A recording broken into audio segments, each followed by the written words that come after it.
안녕하세요. 참사랑TV의 김 교수입니다. 네, 이제 오늘은 7강이에요. 네. 많이 왔죠?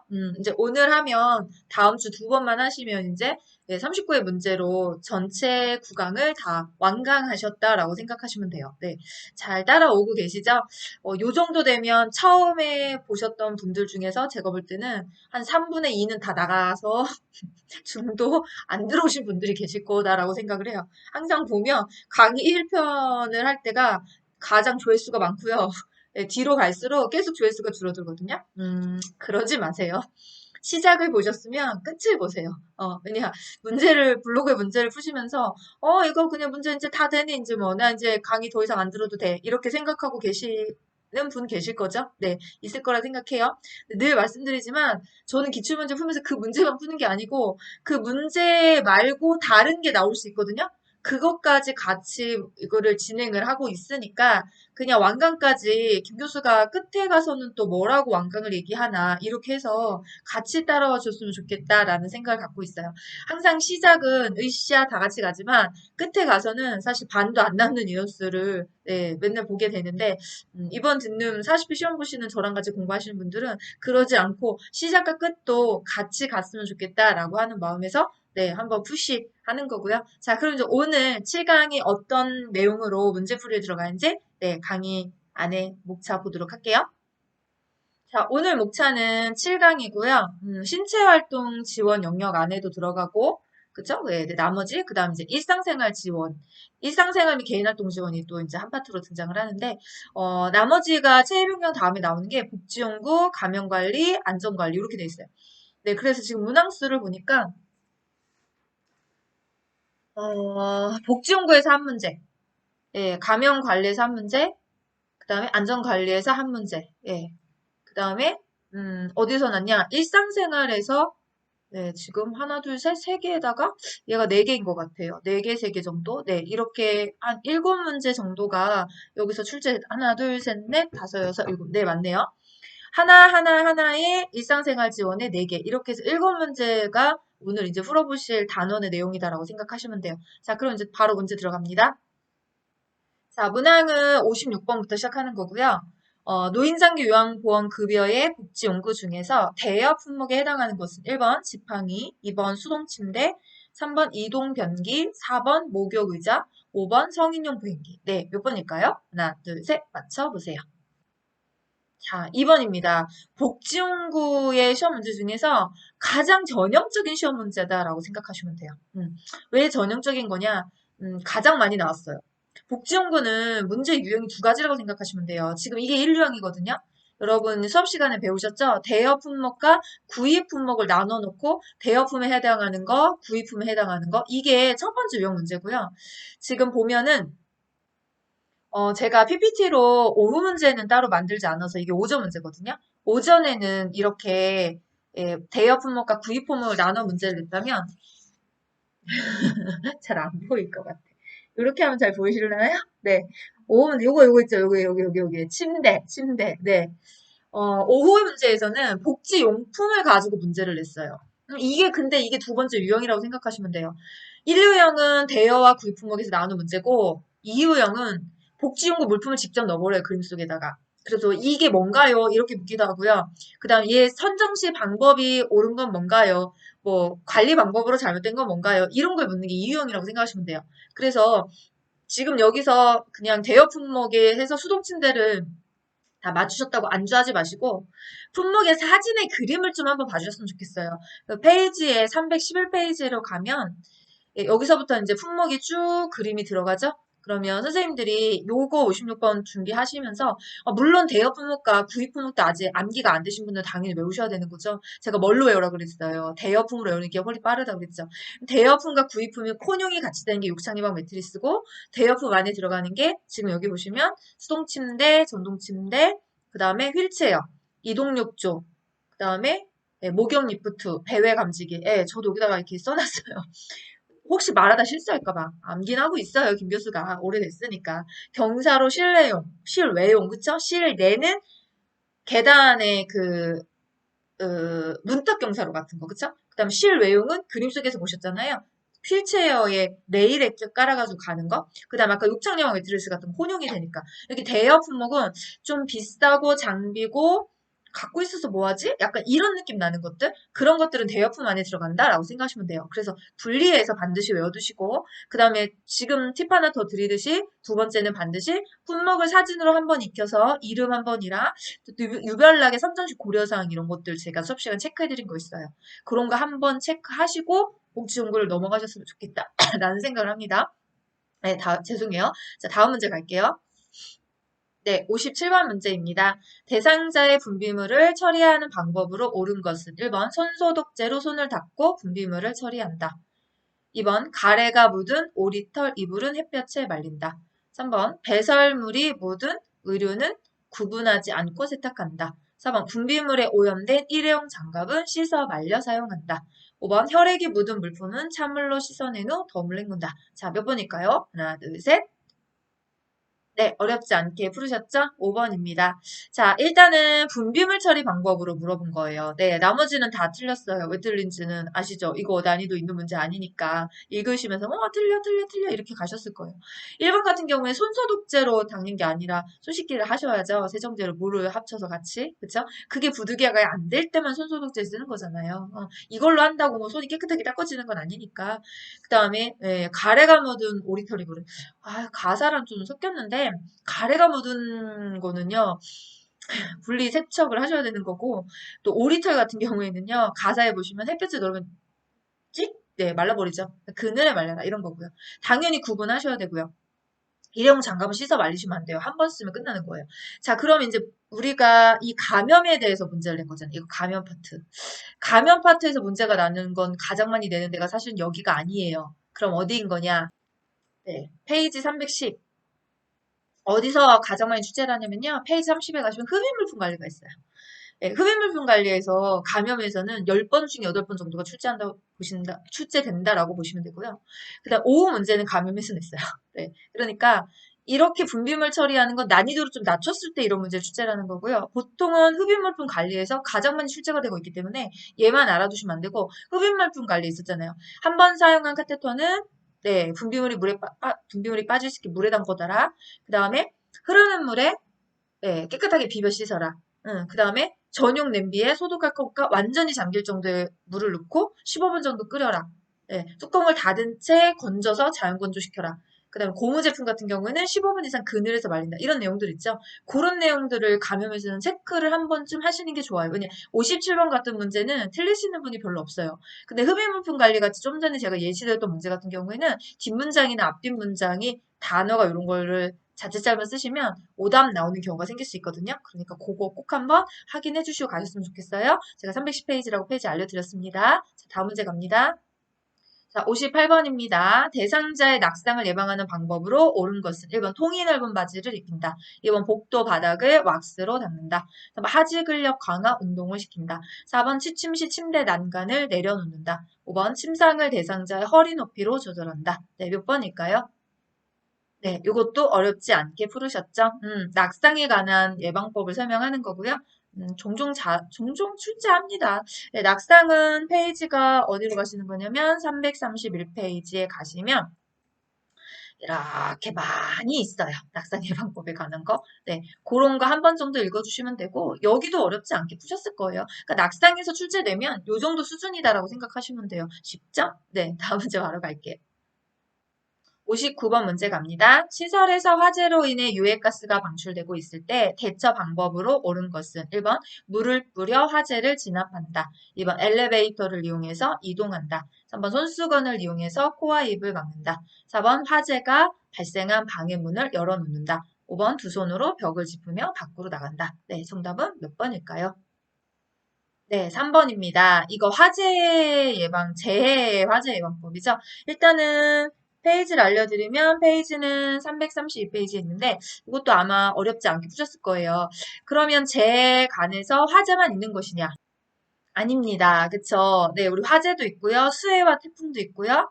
그 다음에 전기 사고도 있고요. 지진도 있고요. 그 다음에 정전도 있고, 그러니까 화재, 수해, 태풍 하나, 지진 하나, 정전 하나, 전기 사고 하나 이렇게 5개가 있어요.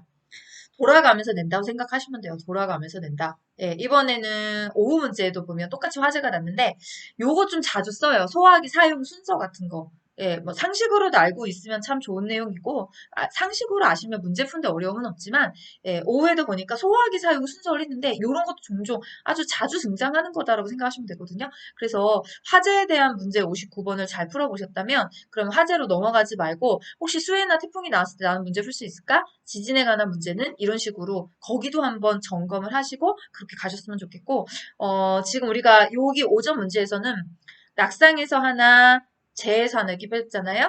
근데 오후 문제 같은 경우에는 재에서 두 개나 났어요. 낙상 빼고 전기사고 하나, 화재 하나 이런 식으로 출제를 한 거거든요.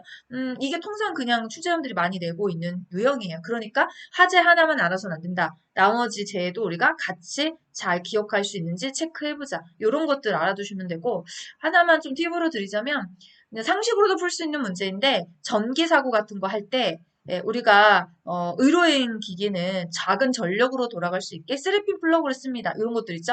전기 사고가 발견됐을 때 뭐부터 해야 돼요? 전기부터 차단하고 대상자의 몸을 만진다. 이런 내용들 있죠. 그런 내용들만 조금 체크해 주시면 나머지는 네, 우리 항상 제 안전에 안전교육 관리 받고 있으니까 동일하다라고 생각하시면 좋습니다. 다음 문제 가겠습니다.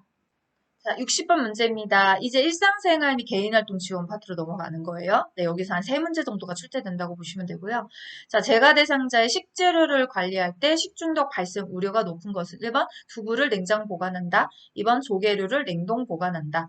3번 냉동된 육류를 전자레인지로 해동시킨다. 4번 개봉 후 남은 생선 통조림을 랩을 씌워 냉장 보관한다. 5번 조리된 식품을 먹기 전에 뜨겁게 데운다. 네, 몇 번일까요? 네, 4번이죠. 아, 자신 있어요.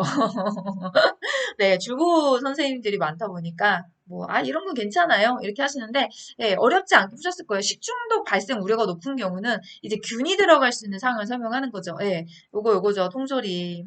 통조림 사용하시고 나시면 공기 들어가면 산패돼요. 그쵸? 그 안에 처리나 이런 것 때문에. 그래서 내용을 분리하셔서 통조림 자체 랩을 씌우는 게 아니라 다른 밀폐 용기에다가 옮겨 놓든지, 그쵸? 예. 아니면 그냥 한번 다 먹든지 그런 방법을 사용하셔야 되는 거예요. 이거는 식재료 관리에 관한 내용에서 문제를 낸 거고요. 지금 우리가 여기 안에 가사도 한번 좀 나눠보실래요? 첫 번째가 뭐냐면, 네, 식사 재료에 관한 것들 있죠. 장을 보고, 그 다음에 식재료를 보관하고, 지금처럼 또 준비하고, 요런 과정에, 거기 또 하나 들어가는 게 이제, 질환별 식사관리법 있잖아요. 질환별. 삼킴장애가 있는 경우, 고혈압이 있는 경우, 당뇨가 있는 경우, 그 다음에, 네, 그 다음에 또 뭐 있었죠? 우리가 골다공증 같은 대상자 어떻게 하나요? 뭐 카페인 먹으면 안 되면 이런 내용들 있잖아요.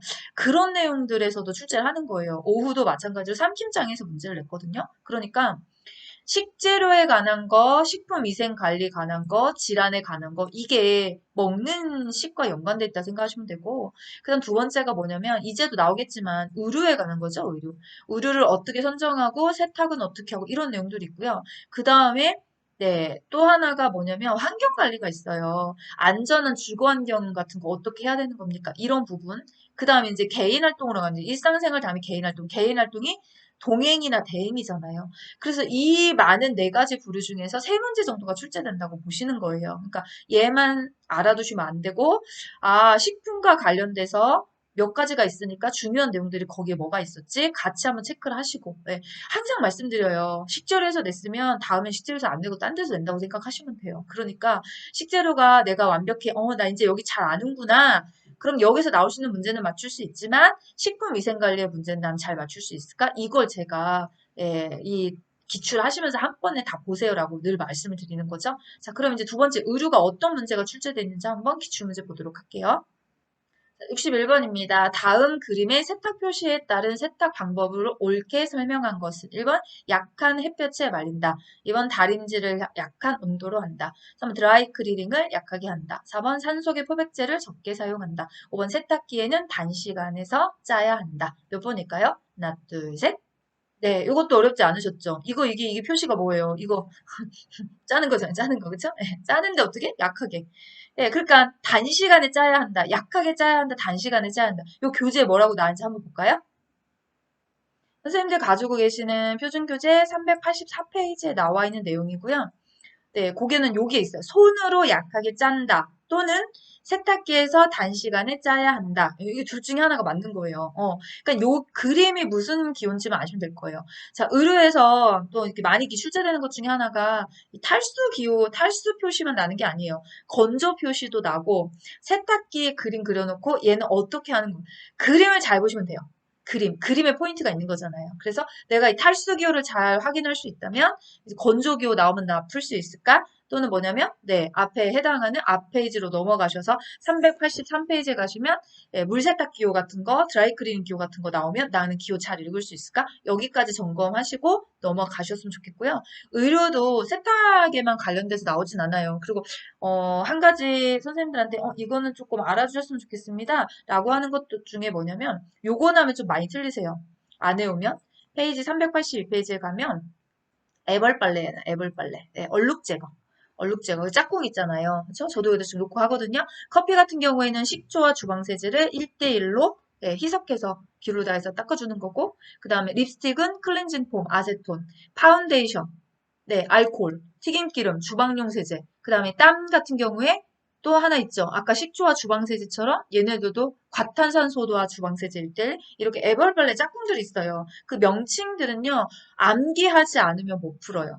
들어서 그냥 풀 수 있는 문제가 아니거든요. 그러니까 그런 거 기억하시면 될 것 같아요. 나머지는 외우지 않아도 그림을 잘 보거나 내용의 흐름을 보면 이해할 수 있으나 얼룩을 제거하는 짝꿍들은 암기하지 않으면 풀기 어렵다. 좀 유념해 주셨으면 좋겠습니다. 자, 다음 문제 갑니다.